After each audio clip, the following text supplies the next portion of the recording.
Alright, what's up guys? It's been a long time. Today I'm working on a CL55 here, and we had a problem with the valve covers leaking oil.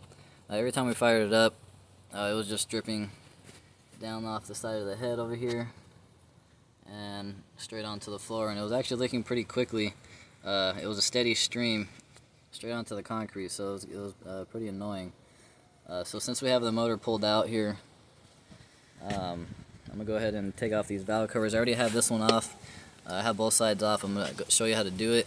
It's a lot easier for me since it's sitting out of the car.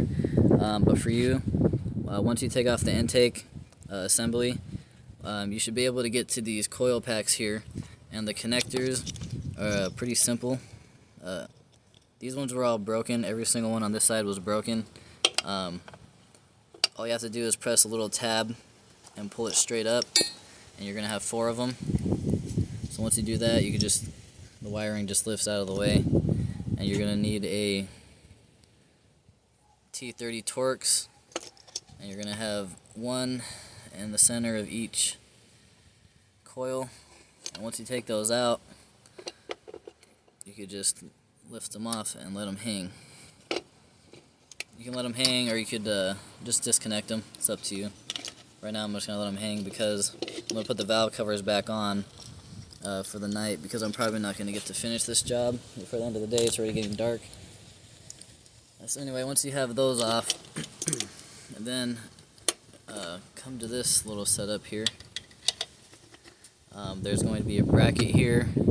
I'm not sure what this is called, but if you look closely here, there is a small tab right at the bottom here, and all you have to do is press that in and slide it off of this bracket. Once you slide it off of this bracket, it's going to be on the front of the valve cover, and move it out of the way, then you can get to these 2 E-Torxes here. See what size it is. It's an E10. I don't know if you can see that here, but there's going to be quite a few of them. There's 1, 2, 3, 4, 5 on this side. One of them here is holding the dipstick tied down here, so make sure you don't lose that. This bracket will come off. Make sure you don't lose the bracket. It goes on the front too, and then also on the back, on the rear, there's a clamp that holds the transmission dipstick with another. It's the same size E-Torx, so make sure you get that. And then also there's a little intake tube here. Usually these are very brittle and they'll crack or break, and so be careful with them when you're taking them off. You might be able to save it. Once you take that off, then that's it. And then on the top, just follow these. You don't have to take these off to get the valve cover off. You only take these off if you want to take off this piece separately, and you will have to actually put a new gasket on there if you do that. So that's up to you, and then continue along here, and that'll take the valve cover off of there. Just pull it off slowly, and watch out for this dipstick because it is kind of tight. So I pulled it up from the top here first. I got it out of the way, and then I just pulled it up enough to get it over the cams and forward, and you should be able to get it out. Now if you go to the driver's side is a little bit easier. Same thing here. Pull out the 4 wiring, or 4 connectors for the coils. Just let them hang here. It's the same size Torxes. You're going to need to disconnect the fuel line on this one.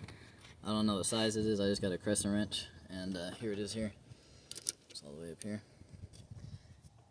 Then you're going to have one all the way in the rear, and it has a small little bracket here holding one of these vacuum lines or something.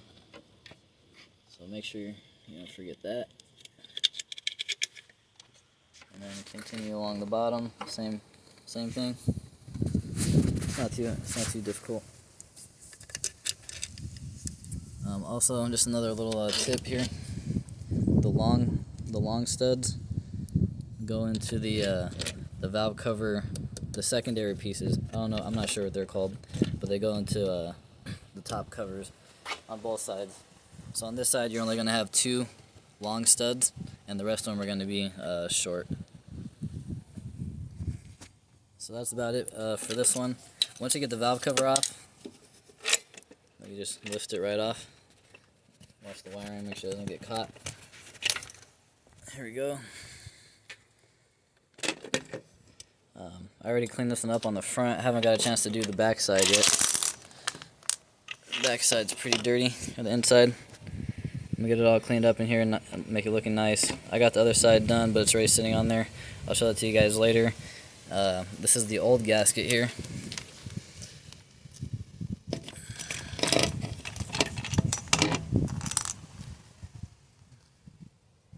It's not too bad. This side wasn't leaking that bad, but the other side was a problem. Half of the gasket was missing, so yeah, I have to get back to work, guys. That's it for today. Thanks for watching.